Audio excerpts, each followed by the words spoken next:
अऊज़ु बिल्लाहि मिनश्शैतानिर्रजीम बिस्मिल्लाहिर्रहमानिर्रहीम। First year mathematics Karachi board pre engineering science के तमाम स्टूडेंट्स को खुश आमदीद। In the continuation of chapter number 6 sequence and series, आज मैं आपके सामने चैप्टर 6 के टॉपिक ज्योमेट्रिक सीरीज के एक एक्सरसाइज 6.7 का पार्ट नंबर 2 लेकर हाजिर हुआ हूँ। याद रहे मैंने इससे पहले पार्ट 1 इसका बनाया है 6.7 का, जिसमें हमने कुछ क्वेश्चन सॉल्व करे जो रिलेटेड थे ज्योमेट्रिक मीन से। आज भी हम 6.7 को आगे बढ़ाएंगे और इसके दो क्वेश्चन और एग्जाम्पल आपको समझाएंगे इस पैकेज के अंदर, इस उम्मीद के साथ कि आपकी नज़रें अपने एग्ज़ाम पर होंगी और आप अपने टारगेट पर नज़र रखे हुए होंगे और गुजरते टाइम के साथ अपना फोकस अपने एग्ज़ाम पर बनाया हुआ होगा और हार्ड वर्क आप कर रहे होंगे और अपना 110% दे रहे होंगे। आइए आज के क्वेश्चंस का आगाज़ करते हैं। तो मेरे बेटे यहाँ पर अगर सिंगल ज्योमेट्रिक मीन की बात आए कि दो नंबर्स के दरमियान में एक सिंगल जीएम निकाला जाए या एक सिंगल जीएम इंसर्ट किया जाए, तो अगर एक जीएम की बात होगी तो इसका फॉर्मूला हमने लास्ट पैकेज में भी देखा था कि ज्योमेट्रिक मीन का फॉर्मूला है, प्लस माइनस भी लगता है, बाद सिर्फ प्लस से भी ले सकते हैं, स्क्वायर रूट ए बी, यानी ए और बी ये दो नंबर्स हैं जिनके दरमियान में आपको ज्योमेट्रिक मीन डालना चाह रहे हैं, तो आप उनको मल्टीप्लाई कर दें और उनका रूट ले लें तो ज्योमेट्रिक मीन का आंसर आ जाएगा। अगर एक सिंगल जीएम इंसर्ट करना हो तो इस फॉर्मूले के तहत सॉल्व होगा। लेकिन आज के क्वेश्चंस में हम एक से ज़्यादा जीएम भी इंसर्ट करेंगे ए और बी के दरमियान में, और जब वो बीच में आएंगे तो जीपी बनी रहेगी, उन तमाम नंबर्स की रेशियो क्या हो जाएगी, सेम। तो अगर एक से ज़्यादा जीएम की बात आए तो इस सूरत हाल में फॉर्मूलाज हैं जो आपको याद रखने हैं। पहला फॉर्मूला G1 का है, फर्स्ट ज्योमेट्रिक मीन का फॉर्मूला है A B upon A power 1 upon n plus 1। ये एक फॉर्मूला है जो G1 यानी पहले ज्योमेट्रिक मीन का आपको याद रखना है। इसमें जो ए आप देख रहे हैं ये वो पहला नंबर है और बी जो देख रहे हैं दूसरा नंबर है, यानी ए और बी आपको नंबर दिए जाएंगे और जितने जीएम इंसर्ट करने हैं ये n की क्वांटिटी वही है। अगर 3 जीएम डालने हो तो n3 हो जाएगा, 5 डालने होंगे तो n आपका 5 हो जाएगा। ऐसी G2 का फार्मूला, बाकी सब चीज़ें वैसी ही हैं, बस जहाँ 1 आ रहा है वहाँ क्या आ गया है 2। तो ये फार्मूला आप याद करते जाइए ताकि जो क्वेश्चंस आगे आएँ वो आपके लिए आसान हो जाएं। G3 का फार्मूला ऊपर 3 आ गया है एंड सो ऑन। इस तरीके से लास्ट ज्योमेट्रिक मीन अगर n नाम दिया जाए तो ऊपर पावर में n अपॉन n प्लस 1 आ जाएगा। इन फार्मूलाज को याद कर लीजिए तो ये आज के जो क्वेश्चंस हैं ये आपके लिए काफ़ी आसान हो जाएंगे। तो आइए आगे बढ़ते हैं। तो बेटा ये आज के पैकेज का पहला क्वेश्चन आपके सामने आ रहा है 6.7 का। क्वेश्चन नंबर 2 है जहाँ पर इंसर्ट मीन्स कि दो नंबर्स के दरमियान में कोई नंबर डालना है और उसके आने के बाद भी जीपी यानी कॉमन रेशियो मेंटेन रहेगी। तो ये सवाल 3 जीएम के लिए भी आ सकता है, 5 जीएम के लिए भी आ सकता है, 2 जीएम के लिए भी आ सकता है। तो मैंने एक मॉडल क्वेश्चन आपके लिए बना दिया है। अब इस सवाल को समझकर अब अगर एग्जाम में नंबर ऑफ जीएम्स चेंज जाते हैं तो उसको आप खुद कर सकते हैं। आइए इस पार्ट को समझते हैं कि यहाँ क्या कह रहा है। कह रहा है कि 4 एंड 324 के दरमियान में 3 जीएम इंसर्ट करें। जीएम से मुराद के 3 नंबर्स जो कि इनके दरमियान में आएंगे और इनको आने के बाद इन पांचों की जो रेशियो है वो सेम रहे, वो पांचों जीपी में रहें, तो वो 3 नंबर्स जीएम कहलाएंगे जो इनके बीच में डाले गए। तो वो नंबर हमें निकालने हैं। तो आइए क्वेश्चन को आगे बढ़ाते हैं। क्योंकि यहाँ पर 3 जीएम्स मांग रहा है तो G1 G2 G3 नाम दे दिए गए, ये वो 3 जीएम्स हैं जो इनके बीच में इंसर्ट किए जाएंगे। और अब मजीद बात को लेकर चलते हैं आगे कि अगर ये तीनों जीएम इनके दरमियान में आ जाएं तो 4, G1, G2, G3, 324 ये सब जीपी में आ जाएंगे, यानी कि इनकी रेशियो सेम हो जाएगी। अब मैंने पिछले पेज जो फॉर्मूला आपको G1 G2 का दिखाया था उसमें हमने देखा था ए भी आ रहा था और बी भी आ रहा था। तो हम यहाँ पे डेटा बनाते हैं अपना कि पहला नंबर 4 है तो A 4 हो जाएगा, दूसरा नंबर 324 है तो B आपका 324 हो जाएगा, और 3 GM इंसर्ट करने हैं तो N आपका 3 हो जाएगा। तो G1 का अपना फार्मूला है जो हमने देखा था वहाँ पर, तो G1 निकालने के लिए लगा दीजिए। G1 का फार्मूला A ब्रैकेट में B अपॉन A और एक्सपोनेंट में आ रहा है 1 अपॉन N+1। तो बस अब जाके डेटा में से A, B और N की वैल्यूज़ को लाकर यहाँ रखना है। तो A आपने रखा 4, B आपने रखा 324, N को रख दिया 3, 3 GM डालने हैं तो N यहाँ क्या हो जाएगा 3। 324 से 4 कैंसिल आउट हो गया, 81 3 की पावर 4 होती है तो पावर से पावर मल्टीप्लाई हो जाएंगी, 4 से 4 कैंसिल, 3 की 1 पावर 3 ही आएगा और 4 3 जा 12। तो पहला GM आ गया है 12। अब ऐसे ही अब हम दूसरा GM निकालते हैं। फॉर्मूला G2 के लिए चेंज हो गया, पावर में 2 अपॉन N+1 आ गया है, बाकी वैल्यूज सारी वही हैं। तो जाके हमने A रखा, B रखा और इसके बाद ऊपर जहाँ पर आपके पास सामने जहाँ पर G2 में N आ रहा है वहाँ क्या रख दिया 3। आगे बढ़ते हैं तो ये 324 से 4 कैंसिल आउट, 81 हो गया, 2 अपॉन 4 ये बाद में 1/2 हो जाएगा और 3 की पावर 4 81 होता है तो 4 और 1/2 मल्टीप्लाई हो गए, 3 का स्क्वायर 9 4 36। यानी कि आप सवाल से देखकर N को 3 रख रहे हैं फॉर्मूले में, जहाँ जहाँ N आ रहा है वहाँ क्या पुट किया जा रहा है 3, वे 3 GM डालने हैं। और अब G3 की जानी चलते हैं।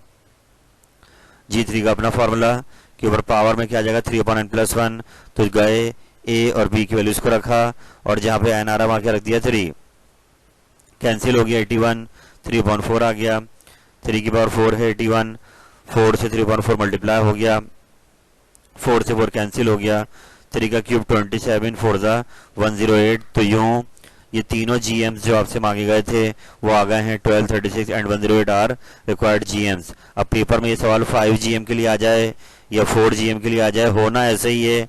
आप इससे फार्मूलाज को याद कर लीजिए ताकि वो क्वेश्चन जो चेंज होकर आए वो आप आराम से कर सकें। हम चलते हैं आगे। तो ये बेटा आगे बढ़ते हैं और अब हम 6.7 के क्वेश्चन नंबर 5 पे जा रहे हैं। याद रहे पेपर में क्वेश्चन आ चुका है, काफ़ी बार आ चुका है कि यहाँ पर तस्करा हो रहा है n ज्योमेट्रिक मीन्स का कि A और B के दरमियान में n GMs जो भी आए उनका प्रोडक्ट बनाना है हमने। तो आपने परेशान नहीं होना है।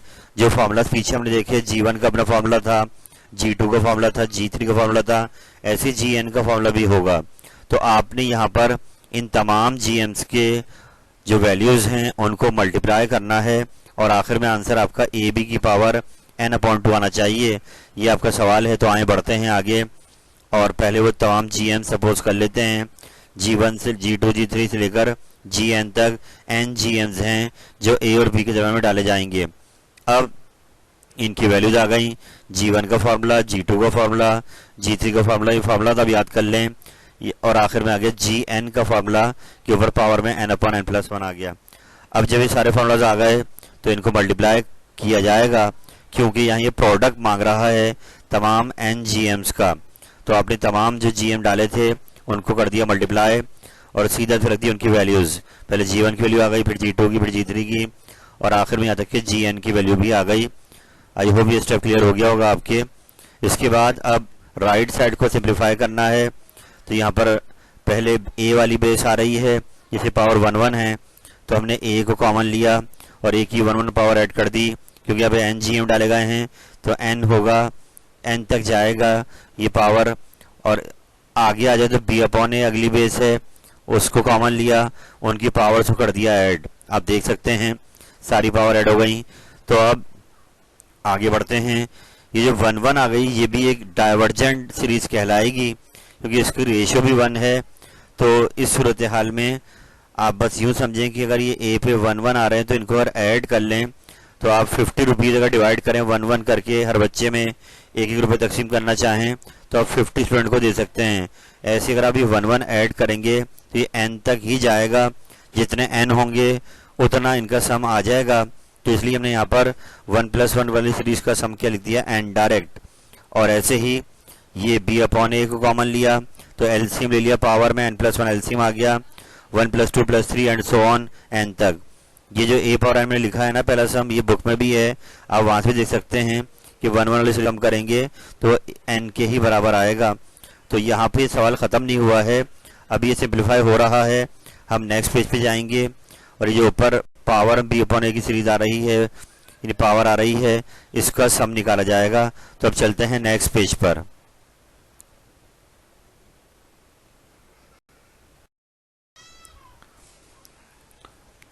थोड़ा लास्ट पेज से हमने इसको कनेक्ट किया है।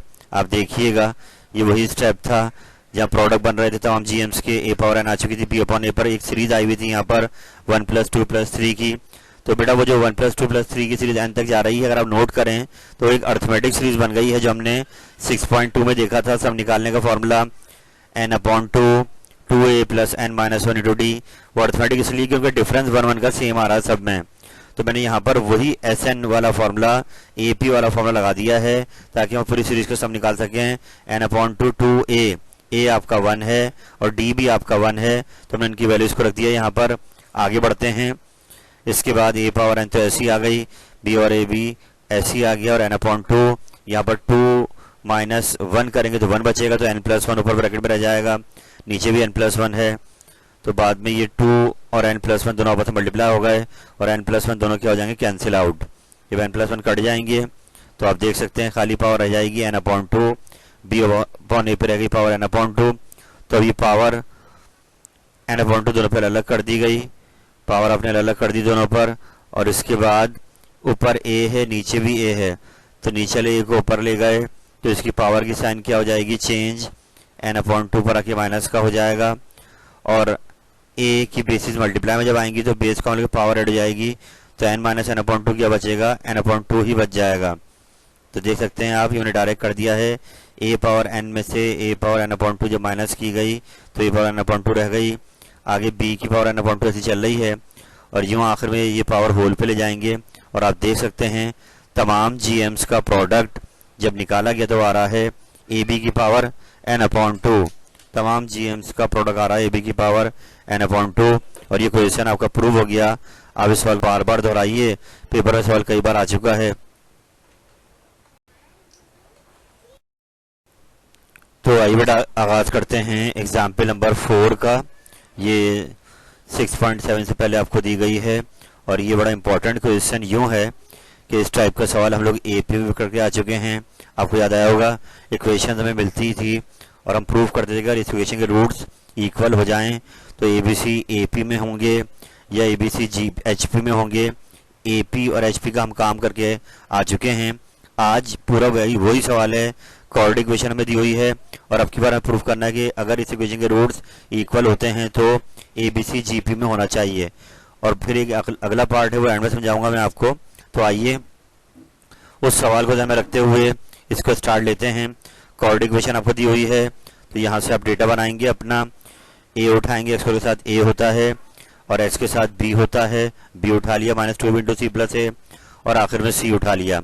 ABC जब तीनों उठा लिए, तब क्योंकि सवाल में दिया हुआ है कि इक्वेशन के रूट्स इक्वल हैं तो इसका डिस्क्रिमिनेंट 0 के बराबर होगा, यानी जो कोऑर्डिनेट फॉर्म में रूट के अंदर टर्म आती है b² - 4ac, ये कहलाता है डिस्क्रिमिनेंट। तो इस सवाल में ये 0 के इक्वल लेंगे क्योंकि इसके रूट्स इक्वल हैं। और अब जाएंगे आगे, b की जगह पर रख देंगे b की वैल्यू, -2 × c + a, फिर a को हटा के रख देंगे a की वैल्यू, और c को हटा के रख देंगे b² + c²। अब जब ये तीनों आपने रख दिए तो इसके बाद माइनस का स्क्वायर खुल जाएगा, तो 2 का स्क्वायर 4 हो गया, b पे स्क्वायर आ गया, अंदर हमने c + a का होल स्क्वायर खोल देना है, c² + a² + 2ac, फॉर्मूला खोल दिया, -4ac आ गया, a² और b² मल्टीप्लाई हो गए, a² c² से मल्टीप्लाई, b² से हो गया, b पावर 4 और b² c² से हो गया। अब सब में 4 कॉमन आ रहा है तो 4 कॉमन ले लिया, b² तीनों से जाके क्या हो जाएगा, मल्टीप्लाई, तो b² c² b² a² और प्लस 2ac b²। ऐसे ही यहाँ पर क्योंकि हमने 4 कॉमन ले लिया है तो माइनस साइन सबकी साइन क्या हो जाएंगी, चेंज, तो हमने साइन चेंज कर दी सबकी। अब ये 4 मल्टीप्लाई और नीचे खुद डिवाइड हो जाएगा। मजीद ये कि b² c² से b² c² cancel, b² a² से a² b² कैंसिल, और रह गई फिर आपकी 3 टर्म। तो आए बढ़ते हैं आगे, जो 3 टर्म रह गई उसमें रह गया -a² c² माइनस का b पावर 4 और प्लस का 2ac b²। ये 3 टर्म बच गई। तो यहाँ पर हमने माइनस साइन कॉमन लिया तो इन सब की साइन क्या हो गई, चेंज हो गई। और फिर हमने होल स्क्वायर बनाना है तो ए सी अपना स्क्वायर है, ये बी स्क्वायर का स्क्वायर है और ये माइनस का 2 भी हमने अलग कर दिया। ये फॉर्मूला बंद हो गया ए माइनस बी का होल स्क्वायर। तो ए सी माइनस बी स्क्वायर का हो गया होल स्क्वायर। तो अब इसका स्क्वायर रूट लेंगे, जब रूट लेंगे 0 तो 0 हो जाएगा। ए सी माइनस बी स्क्वायर, तो यहाँ से बी स्क्वायर की वैल्यू आ गई ए सी के बराबर और बी बन गया इन दोनों का ज्योमेट्रिक मीन। तो यही बात हमने ए पी और एच पी में करी थी कि बीच वाला उनका मीन होगा। यहाँ पे जीपी की बात आ रही है तो यहाँ आ जाएगा जीएम का फॉर्मूला। तो बी बराबर हो गया रूट ए सी के। तो इससे बात प्रूव हो गई कि ए बी सी जीपी में हैं। ये रिजल्ट प्रूव होने के बाद अब एक चीज़ हमसे और मांग रहा है इस सवाल में कि ए बी सी अगर जीपी में हो तो जो उनकी रेशियो आएगी वो एक्स आनी चाहिए। रेशियो से मुराद सेकंड टर्म को डिवाइड करेंगे फर्स्ट टर्म से, बी अपॉन ए, उसका आंसर क्या आना चाहिए, एक्स। तो इसको प्रूव करने के लिए हम क्या करेंगे कि जो अपनी कोऑर्डिनेट इक्वेशन है, जो ऊपर इक्वेशन आपको दी हुई है, क्योंकि इसके रूट्स इक्वल हैं यानी जो आंसर्स आएंगे वो दोनों सेम आएंगे, तो इसलिए जो कोऑर्डिनेट फॉर्मूला है वो यहाँ पे अप्लाई किया जाएगा। क्योंकि ये पूरी इक्वेशन एक्स की ही बनी हुई है तो एक्स को ही कॉमन रेशियो प्रूव करना है, तो हम लगा देंगे कोऑर्डिनेट फार्मूला। जब कोऑर्डिनेट फार्मूला लगाया तो यहाँ पे plus minus root B square minus 4ac आगे आता है। क्योंकि वो यहाँ पे 0 है इसलिए वो रूट ए टर्म पूरी क्या हो जाएगी 0। तो यूं कोऑर्डिनेट फॉर्मूले में सिर्फ माइनस बी अपॉन 2a लगेगा, आगे प्लस माइनस के रूट वाली फैक्टर नहीं लगेगा। तो अब ये लगाने के बाद b को हटाकर b रख देंगे minus 2b into C plus A, और a को हटाकर a रख देंगे A square plus B square. तो आइए इनकी वैल्यूज को रख देते हैं। b को हटाकर रख दिया गया minus 2b into C plus A, नीचे रख दिया गया a की value A square plus B square. अब माइनस माइनस प्लस हो गए, 2 से 2 कट गया, b दोनों से हो गया multiply B C plus A B, और नीचे ए स्क्वायर ऐसी आया और इस बी स्क्वायर को हटाकर इक्वेशन 1 को यूज किया जाएगा और ए सी रख देंगे। अब ऊपर आप देखें कॉमन आ रहा है कि कॉमन आ गया है ऊपर b c प्लस है, नीचे a कॉमन आ गया a प्लस c, और ये ब्रैकेट आपका कैंसिल हो गया और यूं b अपॉन a x के बराबर यानी कॉमन रेशियो आपकी x आ गई। और ये रिजल्ट आपका वेरीफाई हो गया कि अगर ए बी सी जीपी में है तो इनकी कॉमन रेशियो क्या आ रही है, x। आराम से सवाल को बार बार दोहराइए, पेपर में सवाल आ सकता है।